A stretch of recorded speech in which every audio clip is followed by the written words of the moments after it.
Front Page Dramas present The Perfect Alibi.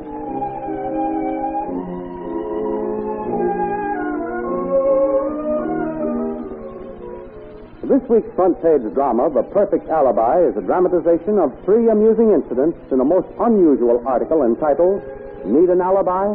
Mr. Peterson Will Provide It, to be found in next Sunday's issue of the American Weekly, the magazine with the greatest circulation in the world, which comes to you as part of your Hearst Sunday newspaper.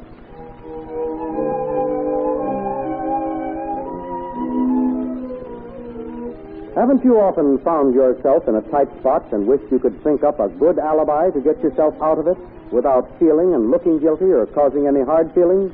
Of course you have. And at last, there's a man who will help you. His name is Donald Peterson, a versatile New York writer and actor who has founded an alibi bureau and handles such cases on a commercial basis.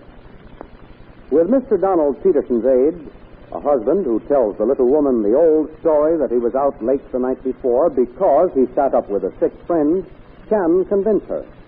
An employee who is late for work can provide such a perfect alibi that the boss will pat him on the back instead of firing him.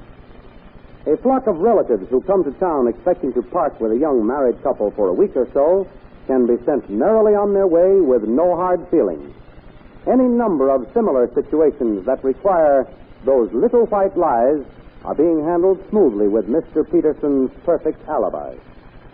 Mr. Peterson broke into his unusual profession quite by accident about a year ago, when he happened to tell a friend of his about a couple of good alibis he had used. And a few nights later, Mr. Peterson received a call from his friend.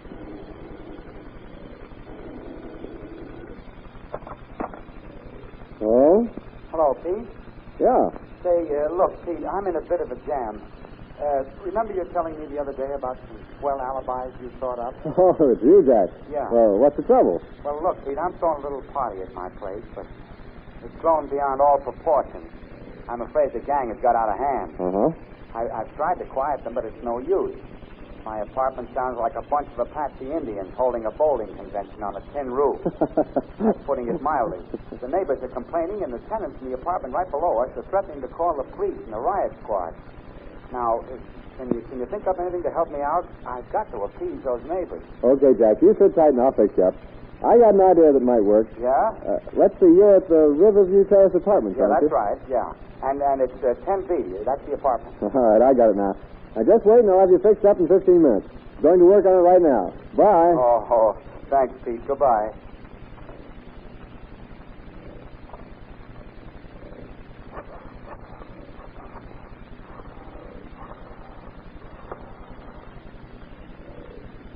Hello? Oh, hello. Is that you, Mary? Yes, who's this? Pete Peterson, Mary. How about doing me a favor? Certainly, Pete, if I can. What can I do for you? Well, there's a friend of mine who's giving a little party, And in 15 minutes, a kindly gray-haired old lady began to ring the doorbells of the irate tenants who were threatening to call the police and the riot squad to stop the noise from the boisterous party above.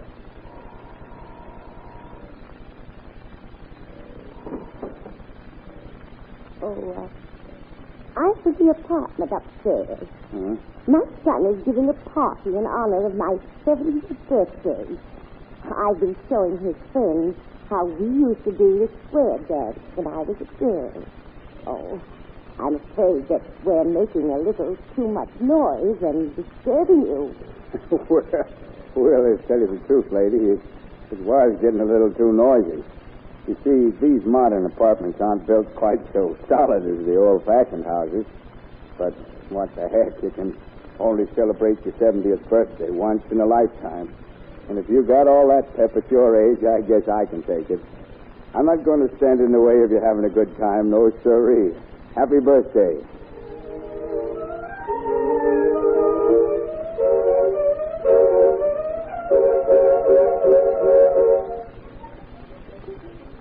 Every apartment the charming old lady called on were all in sympathy with the party after hearing her story. Her story was one of Mr. Peterson's perfect alibis. For in reality, the kindly old lady was a very good character actress called in by Mr. Peterson, and she played the part according to his direction. It worked out so well, Mr. Peterson said, that word got around, and soon I was getting calls day and night asking for alibis. It began to interfere with my regular work so much that I had to open up an alibi bureau and charge for my services. And now that bureau is going full blast, and this is typical of what happened.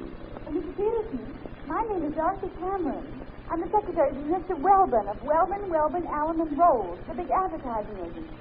And my boss is an awful crank about people being on time. And you've overslept and want me to furnish you with a good alibi, is that it? Yes, Mr. Peterson. I've heard about you from Ken Larson. Oh, yes. Now, how late are you? Well, I'm due at 9 and it's 10 minutes of 10. Okay. Now, how long will it take you to get to the office? I can be there in a half hour. Fine. Now, don't get there before that. Try to make it in just about a half hour. And just leave everything to me. All right. Your boss will be as pleased as punch instead of being sore and bawling you out or firing you. Now, remember now, be there in just about a half hour. All right, I will. Bye. Bye. Hey, what the devil do you mean barging in here like that? What's the idea? Oh, excuse me, sir. What? I'm actually sorry, but one of the young ladies told me this was Miss Cameron's office. No, confound it. Her office is in there when she's here. Oh, pardon my intrusion, sir, but my mistress instructed me to deliver these flowers to her in person.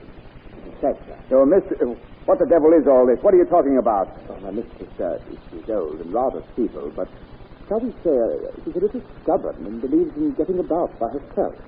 Well, this morning, after I left her to do some early morning shopping, Yes? she met with a slight accident, sir. Fell down and was taken up rather badly. Miss Cameron happened to pass by at that moment, helped her up, and realizing her age and condition, put her in a taxi and insisted on seeing her safely to her apartment. She refused to pack any money, even for the cab. So Mrs. Mitchell, that's my employer, sent these flowers up as a little token of appreciation. Oh. That was very courteous and considerate of Miss Cameron. But, young man, that's the only kind of people we employ at Welbin, Allen & Rolls. Of course, sir. That's why we're the largest advertising agency in the world. Yes, sir. But shall I take the flowers in, sir? Why, yes. No, you leave them here. I'll deliver them for you and add my little word or two of praise for Miss Cameron's unselfish devotion to humanity.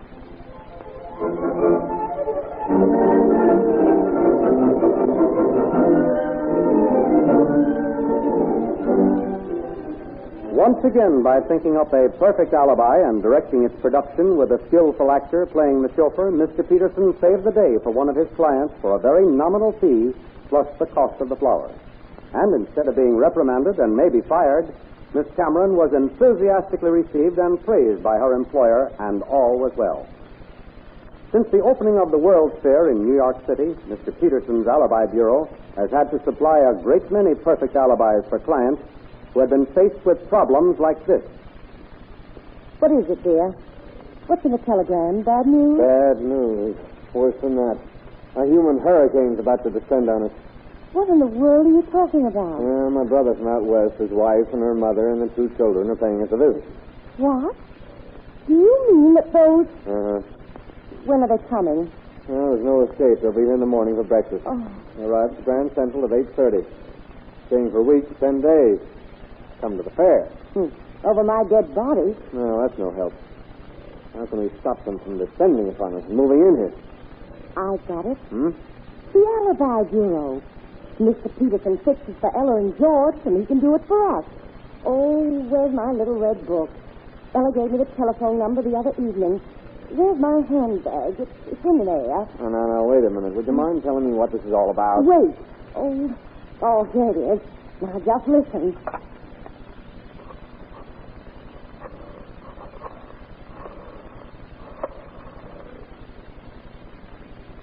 Alibi Bureau. This is Mrs. Bob White. I have a problem I want you to take care of for me. Yes, Miss White. What is it, please? My husband has just received a wire from his brother out west, who is bringing his family here for a visit. They figure on staying at our house. I see.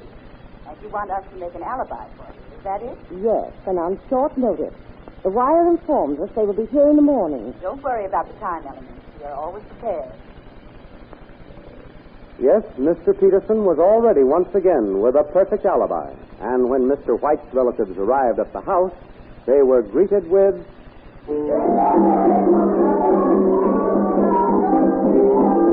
Oh, must apologize for all this. I forgot to tell you. These are my wife's relatives. They're just over from Europe. I knew they were coming, but the boat wasn't expected to dock until next week. Don't mind them, though. I'll be able to put you up somewhere. Say, what's that awful smell? Oh, that? Oh, don't mind that. You'll get used to it. They're cooking.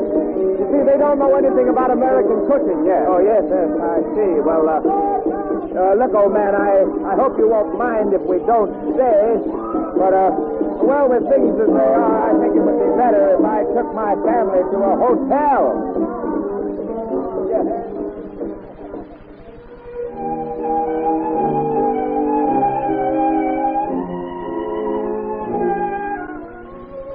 15 minutes after his relatives left, the strange troupe that were putting on the show cleaned up and quietly departed. And peace and quiet reigned in the White home, thanks to the perfect alibi furnished by Mr. Peterson's Alibi Bureau. In operating his bureau, Mr. Peterson says, we furnish alibis to back up legitimate falsehoods only. I mean by that, those little white lies that apply to social and business relations. We will not touch anything that has the slightest association with crime or illegality. You have just heard The Perfect Alibi, a dramatization of 3 amusing incidents taken from an unusually interesting article entitled, Need an Alibi? Mr. Peterson Will Provide It. You will find this and many other interesting articles in next Sunday's issue of The American Weekly.